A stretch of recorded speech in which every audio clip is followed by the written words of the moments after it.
নতুন এটা ব্লগ লৈ আহিছোঁ। আজি বনাম পটলৰ তৰকাৰী। এইখিনি পটলখিনি কাটি ল'ম ধুনীয়াকৈ। পটলখিনি কটা হৈ গ'ল, কাটি লৈছোঁ।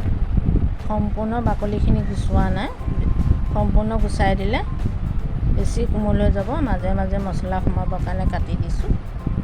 এয়া চাউৰ কাৰণে অলপ অলপ কাটি দিছোঁ। পটল বনাবৰ কাৰণে মছলা আদা, নহৰু, পিঁয়াজ, বিলাহী একেলগতে চব পিচি ল'ম। মছলাখিনি পিছা হৈ গ'ল। পটলখিনি নিমখ হালধি সানি ল'লোঁ। এতিয়া ফ্ৰাই কৰি ল'ম। পটলখিনি ফ্ৰাই কৰিবলৈ কেৰাহীত তেল দি দিছোঁ। পটলখিনি তেলত দি দিছোঁ।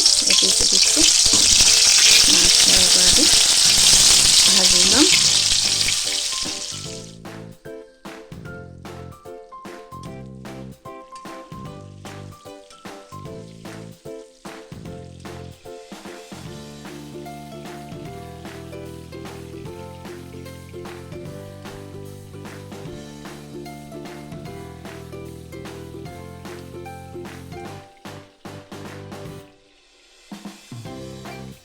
তেজপাত 2 কিলা তেলতে আগতে দি দিলোঁ। এতিয়া তেল গৰম হৈ গ'ল, দি দিম মছলাখিনি।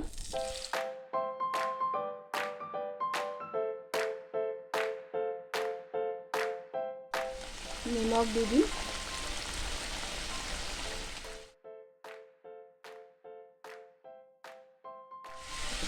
লৰাই দিম। মছলা পানীখিনি শুকোৱালৈকে ভাজিব লাগিব। মছলা বা তেলটো ওলাব লাগিব, তেতিয়ালৈকে ভাজি থাকোঁ। মছলাখিনি ভজা হৈ গ'ল, ভাজি ল'লোঁ। মছলা বা তেল ওলাই গ'ল, পানীখিনি শুকালে।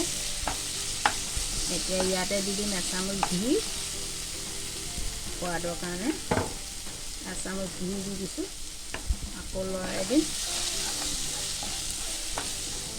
মছলাখিনিত ঘি মিক্স হৈ গ'ল, তেল ওলাই গ'ল, ঘি তেল ওলাই গ'ল। এতিয়া পানী ঢালি দিম। অকণমান দি দিছোঁ গ্ৰেভিৰ কাৰণে।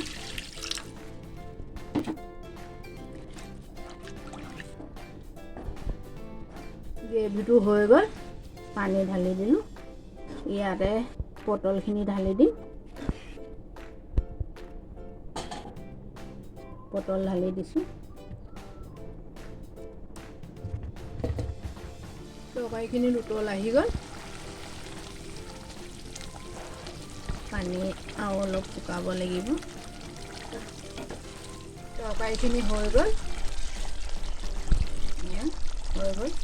কিমান ধুনীয়া কালাৰ হৈছে।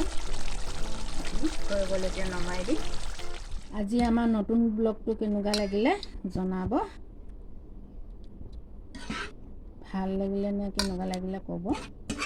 লগতে লাইক কমেণ্ট কৰিবলৈ নাপাহৰিব।